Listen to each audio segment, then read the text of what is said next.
Long, but more comfortable. Gotta look at the bright side.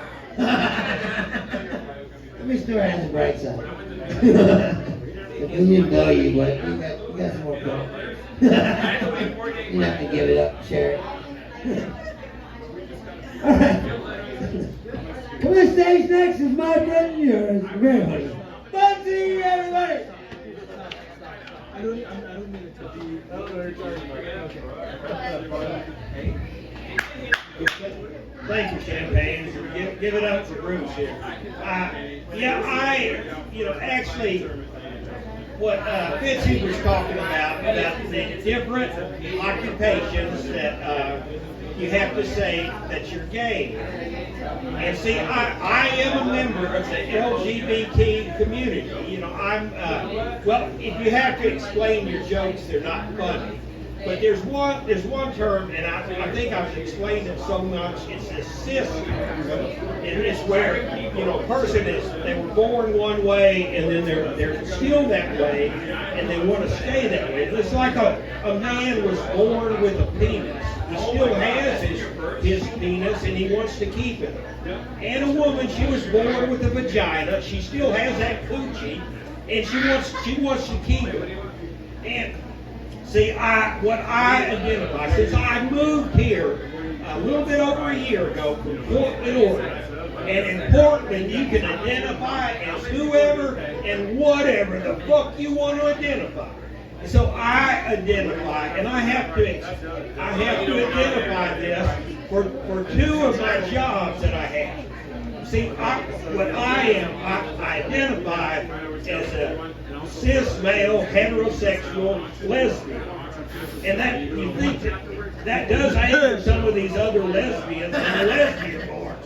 As a matter of fact, when I first came here, I was talking with some lipsticks with a group over here.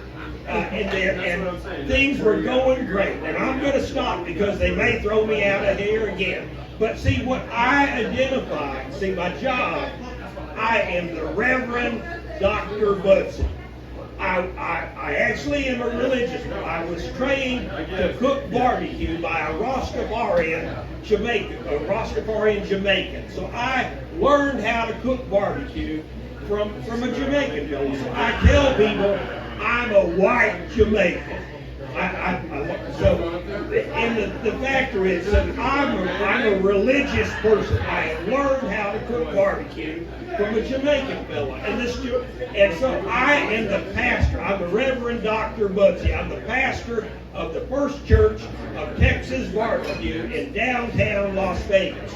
And we hold services there every Sunday after these heretics are going to these other religious places.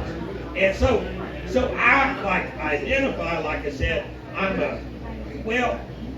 my other job, since I am doctor, I used to be a dental surgeon. I wasn't a medical doctor. I actually was doctor. And so I was a dental surgeon. I wasn't a medical doctor, because I know if I had been a medical doctor, being a lesbian as I am, liking pussy like I do, I'm sure I'd been a gynecologist. And I know for a fact, if I'd been a gynecologist, I probably would have gone to prison for that. So I have to identify as two of my jobs, my religious one. Like I said, I learned how to cook barbecue from a Rastafarian priest. And how do I know he was a Rastafarian priest? Because he smoked a lot of weed. And he had dreadlocks. Well, he had locks because the white people call it dreads. So I myself, because the white people call them dreads. Does anybody know where this Green Door place is? Anybody know? That's where I've opened up my gynecological practice down at the Green Door, and I'm giving free exams. And it's to help with all these sexual aberrations that are going up down at the Green Door, because there's a lot of them. Because I'm a medical marijuana patient. I've been one for almost 10 years. What I identify, my job, I'm a self-appointed, board-certified, cis male, heterosexual medical marijuana, lesbian gynecology. And I do this down at the Green Door. And they said, what the fuck did he say? I am a self-appointed, board-certified, cis-male, heterosexual, lesbian, medical marijuana gynecologist. And I've opened up my practice, and we're giving free exams, or I'm giving free exams, down at well, I'm going to open up a cannabis consumption lounge. I'm going to call it Budsy's Green Door, and that's where I'm going to move my gynecological practice. We'll be performing these services under medical marijuana sedation. So I'm Dr. Budsy. Y'all have a good evening. I'm sorry we didn't do the Walter White show. I'm so sorry I let you down. My bad. I think you're taking the shit too seriously, bro. Let me Budsy, everybody. You said all that shit and they're like, this is way too many words for the Green Door. We just want to fuck. That's why we're here. Like, why